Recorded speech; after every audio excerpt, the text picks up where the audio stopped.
Think of your absolute happiest memory. Maybe it's the perfect vacation or a meal that completely blew your mind or, a laugh you shared with a friend that just made your ribs ache. Ah, those are the moments we all hold on to. Exactly. But according to the ancient philosophical roadmap we are unpacking today, that exact memory, the one you cherish the most, might actually be the very thing keeping you miserable. Oh, wow. Yeah. That is a jarring way to start. It really is. So, welcome to today's deep dive. We are exploring a single, dense, and frankly paradigm shifting source today. It's a transcript from a YouTube video by the Leela School of Awakening, and it features a spiritual teacher known as Papaji. Right. The title alone sets a pretty massive stage. It's called Delight, Bliss, and Beyond. And our mission today is to unpack the human experience of happiness through the lens of Papaji's philosophy. And we're going to try to understand why we so often feel trapped by our own minds, right? Right. Because the contrast this text presents to our modern way of living is, well, it's kind of shocking. It really is. We are so culturally conditioned to view happiness as this, like, acquisition, a construction project where you stack up the right job and the daily meditation habit and the curated experiences, just brick by brick. Yeah, and this text basically looks at that entire framework and the exhaustion and information overload it causes. And it essentially tells us to just throw away the blueprints. Completely throw them away. Yeah. So we are going to trace this journey from what the text calls fleeting delight into bliss and ultimately into this completely indescribable state called the beyond. I'm ready. Let's do it. Okay, so to start, we have to look at where the text says we are currently living, which is this state of delight. But Papaji flips the word on its head. He frames delight as a negative. Yeah, he does. He defines delight strictly as the sensory experiences that we derive from objects and the external world. And the crucial flaw with delight, according to him, is its impermanence. It's fleeting. Exactly. It is fundamentally fleeting. I mean, a great meal ends. A vacation is over in a week. And because the human mind craves the continuation of that good feeling, well, it has to find a workaround for the fact that the actual experience has vanished. And that workaround is memory, right? Yes. The text explains that, to experience that delight again, we rely on remembering how good that piece of cake tasted, and then we generate a desire to pull that feeling back into the present. We literally want to repeat the high. But the reliance on memory forms a cage because Yeah. you are calling the feeling back from memory. The experience you're having is, well, it's already anchored in the past. Oh, interesting. Yeah, it's never a fresh, organic interaction with the present moment. It is just a repetition.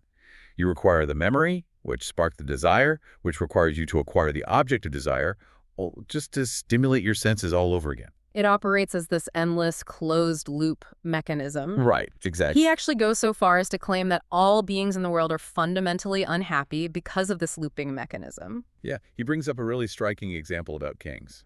Yes. The Kohinoor diamond. He says even a king who possesses a precious diamond, like the famous Kohinoor diamond, remains unhappy because his desires are never truly fulfilled. He's just repeating old sensory experiences rather than finding anything genuinely new. And, a lot of people read that and push back. I mean, I have to admit, reading that, my immediate reaction was skepticism. Saying not a single person in the world is happy feels incredibly extreme. Like, people experience joy all the time. Sure they do. But if we look closely at how he defines unhappiness, he isn't describing people walking around crying in constant sorrow. Okay, what is he describing then? He is pointing to a fundamental underlying dissatisfaction. The unhappiness he talks about is the absence of total abiding peace. It's like it's that low-grade persistent hum of anxiety that comes from always needing to secure the next hit of delight just to maintain your equilibrium. Ah, okay. So for you listening, a modern equivalent would be endlessly scrolling through your phone late at night. Oh, that's a great example. Right. You are swiping through videos, trying to find one that makes you laugh in the exact same way an old video did. You are basically chasing the ghost of a feeling you've already had. Yeah, you aren't experiencing anything genuinely new or interacting with the world right in front of you. No, you're just feeding a memory, hoping the algorithm serves up the same dopamine hit.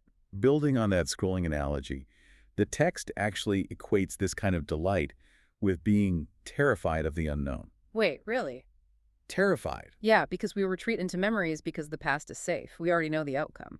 Pulling joy from a memory ensures nothing unexpected happens, but of course, it also ensures nothing is ever truly new. Right. Papaji notes that a wise person will simply not touch an experience that is fleeting. They recognize that the continuous looping of desire and memory is the exact engine driving their dissatisfaction. Okay, so if memory is constantly dragging us backward into the past to try and recreate old delights, then the mind needs a corresponding mechanism to drag us forward into the future, right? Exactly. And that brings us to Papaji's concept of postponement. And this might be the most striking insight in the entire transcript. Papaji literally defines the mind itself as postponement. Yes, it is the constant internal narrative of, I will do it later, or I will be happy tomorrow. And I will finally relax when this project is finished. Exactly. He argues that postponement leads directly to bondage, tension, and the cycle of suffering. He equates the mind with postponement entirely. Freedom, he insists, only exists here and now. The text actually states that the entire manifestation of all our struggles, like the whole universe of our problems, is just a blink or a wink of the A mind. blink of the mind. I love that phrasing. Yeah, and he says if you can stop the mind for a single instant, he calls it a finger snap, the entire structure of suffering just ceases to exist. Because without the ability to postpone, you are forced into absolute presence. The mind relies on the past through memory and the future through postponement. If you remove those two pillars, the mind, as a vehicle for generating anxiety, simply collapses. Yeah. I mean, you cannot be anxious about a future you're refusing to mentally inhabit. Okay, I understand the theory, but let's apply this to the reality of the person listening right now. Because the text talks about performance with no mind, which means performing actions without attachment to the outcome. Right. But the modern world demands postponement. We have busy calendars, we have to plan for retirement, we have to schedule doctor appointments. If I am putting money away in a 401k, I'm inherently postponing resources for a future date. Yeah, that's true. So how do you just, snap your fingers and stop the mind while successfully navigating modern society? Well, the friction you were pointing out is the natural collision between absolute spiritual philosophy and, well, daily logistics. But the text actually provides a crucial distinction here. What's the distinction? It doesn't demand that you stop doing your job or stop saving for retirement. It asks you to sever the psychological attachment to the outcome of those actions. You perform the action, the performance, but with no mind. I hear that, but practically speaking, how do you separate the two? Like, if I am saving for retirement, I inherently care if the stock market crashes. The anxiety just seems baked into the action itself. How does someone actually plan a future they aren't emotionally attached to? It comes down to where you place your identity. Okay. The action of saving money is a logistical reality. But the psychological terror of a market crash, that comes from the belief that your fundamental safety, your core I am, is tethered to those numbers. Ah. And the text offers a profound psychological tool for this. It says that even when you are experiencing tension or suffering, simply knowing I am suffering creates a wedge between you and the pain. Because if you possess the awareness to observe the suffering, you cannot fundamentally be the suffering. Exactly. The observer is separate from the observed. Papaji challenges the listener to investigate who the I am actually is. Because the true I am is not the body, and it is definitely not the intellect tracking the stock market. Right. If you say I am bound or I am impure, that is just a narrative the mind is constructing. Yes. Yeah. The moment you step back and witness the mind spinning that story, the postponement stops, the mind blinks, and you are anchored back in the here and now. The logistics continue, but the emotional bondage dissolves. Wow. So what happens when that timeline of memory and postponement actually collapses? According to the source material, you move through a state of equanimity, you touch bliss, but then the text points to a final frontier. The beyond. Yes, a place beyond even bliss. It refers to it as prajna, or simply the beyond. And the limitations of language become painfully apparent when trying to describe this state. Papaji emphasizes that the beyond is entirely outside the mind, the intellect, and the senses. It transcends them all. Right, because it transcends the mind, the intellect cannot comprehend it. No. Because it transcends the senses, you cannot feel it the way you experience the delight of a good meal. And crucially, because it bypasses all those systems, it absolutely cannot be stored in memory. Nor it can. There is this one moment in the transcript that highlights the absurdity of how our brains try to handle this. Papaji talks about holding satsangs, which are spiritual discourses, in Lucknow, India. Oh, the letters. Yes. He says he receives letters every single day from people who attended complaining, "We lost the satsang in a month. We went home and the feeling faded." It perfectly illustrates our default programming, doesn't it? It really We does. touch something profound, a moment of deep presence, and our immediate instinct is to try and capture it. We want to put it in a jar, store it on the shelf of our memory, and pull it down to taste it whenever we feel stressed. Yeah. But attempting to store the beyond instantly degrades it back into a memory of delight. It just becomes an object of the past. And he actively mocks this impulse. He compares trying to remember spiritual awakening to getting a university doctorate. Like you go to a university, you memorize a vast amount of data, you store it in your intellect, and they hand you a degree. Yeah, he is telling his followers that they are treating enlightenment like a trivia test. Exactly. The tragic irony is that people are trying to use the exact mechanism, the memory, the conceptual mind, that is causing their suffering to achieve their liberation. But if you aren't supposed to remember it and your intellect can't grasp it, what is the point of the experience? I mean, to stick with his university analogy, it sounds like spending 10 years studying for a massive final exam, walking into the testing hall, and purposefully throwing all your notes in the trash. Why would anyone do that? Well, you don't throw away the notes to fail the test. Okay. You throw away the notes because you suddenly realize the test itself is an illusion. Yeah. The philosophy here argues that true realization is not a process of addition. It is not about accumulating more spiritual data or philosophical knowledge. Mm. Papaji explicitly states that anything stored in the memory is merely learning. It is not the truth. So the beyond only reveals itself when the mind, the intellect, and the senses beat a full retreat. Exactly. But for a listener who operates by accumulating knowledge, this raises a massive mechanical question. How do you actually function in a state that you can't conceptualize or remember? How do you experience something without the memory of it? I think the closest modern equivalent we have is the concept of a flow state. A flow state, okay. Yeah, think of an elite improvisational jazz musician or a professional surfer dropping into a massive wave.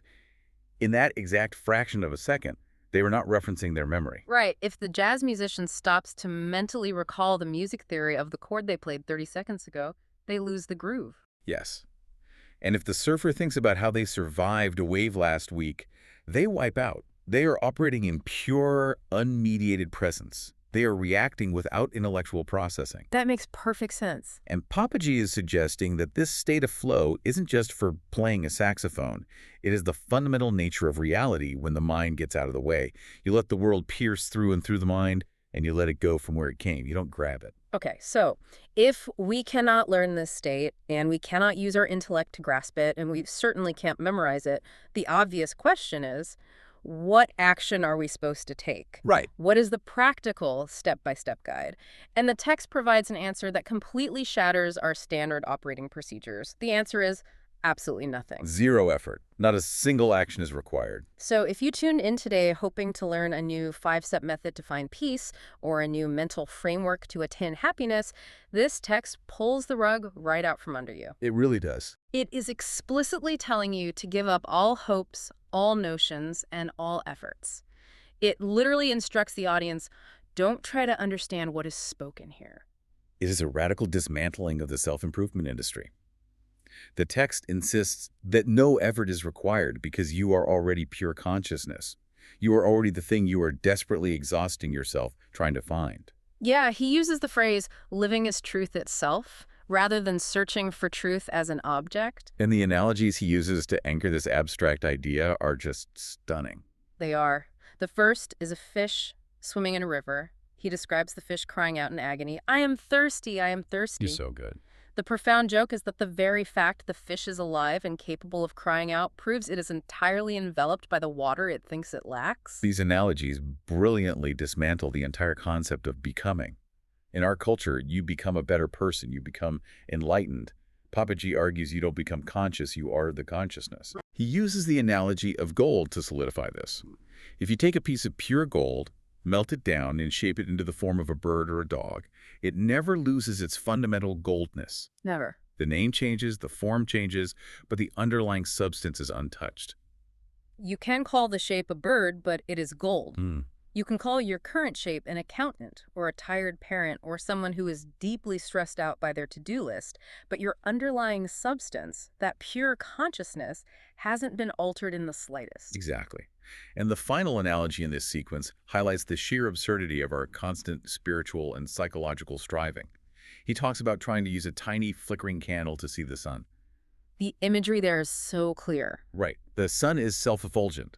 It shines entirely by its own light. You need to strike a match, light a tiny wax candle, and hold it up to the daytime sky to illuminate the sun. The sun's own rays reveal its presence. In the exact same way, this ultimate state, this true self, is self-evident. Hmm. It does not need the tiny flickering candle of your intellect, your memory, or your exhaustive self-improvement efforts to be seen. You know, there is an immense, almost physical relief that washes over you when that concept actually lands. Oh, for sure. I mean, think about the friction of modern life, the constant grinding demand to optimize your routine, fix your mindset, and attain some higher level of productivity or peace. This philosophy gives you permission to drop all of it. All of it. You don't need to try. Yeah. Keep quiet for one single instant. Execute that finger snap of the mind and the truth reveals itself. The gem of who you are doesn't need your candle to shine. The bondage we feel isn't just caused by our problems. It is largely generated by the exhaustive effort to escape those problems. Wow, yeah. When you finally drop the effort, when you abandon the hopes, the notions, the tensions, the text states that the Supreme itself will enter into your open heart and sit down there permanently. And it sits there because, of course, it was already there. Exactly. It was simply camouflaged by the noise of your desires. Camouflaged by that treadmill of delight we talked about at the very beginning. The cycle of memory and desire drowns out the quiet presence of the gold. Yeah. So, let's take a breath and recap the rather incredible terrain we have navigated today.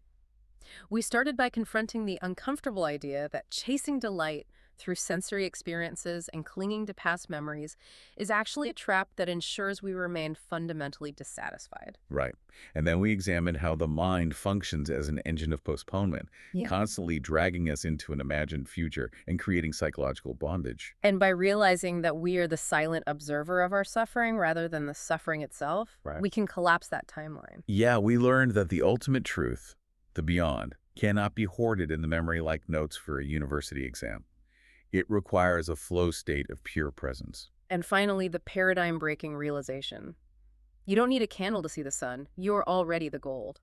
No effort is required, only a quiet surrender to the reality that is already present. It strips away everything we are taught about achievement, and it leaves us with one final vivid image from the closing moments of the source material. What's the image? Well, as Papaji speaks about this ultimate surrender, the cessation of all effort and the merging into the beyond, he compares the experience to jumping into a vast lake of nectar or ambrosia. Ambrosia, the mythical drink of the gods. Right. Pure, overwhelming sweetness. But as he offers this image, he asks his audience a penetrating question about why they fight so hard to avoid it. He asks, who will die? Who will die? Yeah. He points out the tragic comedy of human resistance. He says, drinking ambrosia, I will die. How ridiculous. It is such a visceral challenge, and it is exactly the thought I want you to carry with you after we sign off today. Think back to the construction project we talked about at the start of this deep dive. All the heavy bricks you've been carrying to try and build your own happiness, all the struggle, the checklists, the constant striving. It's exhausting just thinking about it. It is. So look closely at your own life. Where are you actively resisting peace simply because you are afraid of letting go of your familiar struggles? Are you so attached to the identity of the builder, the one who is always trying, failing, and trying again, that you are terrified to just drop the heavy tools? We cling so tightly to the rocky shore of our known suffering, entirely because we are afraid of the vast, uncontrollable nature of that peace. Exactly. Are you, as the text provocatively asks, afraid of drowning in the nectar? It is a terrifyingly beautiful question to ask yourself. Are you afraid of drowning in the nectar? Think about it. It's a lot to consider. It sure is. Thank you so much for coming along on this journey with us today. We hope this deep dive gave you something profound to mull over. Until next time, take care.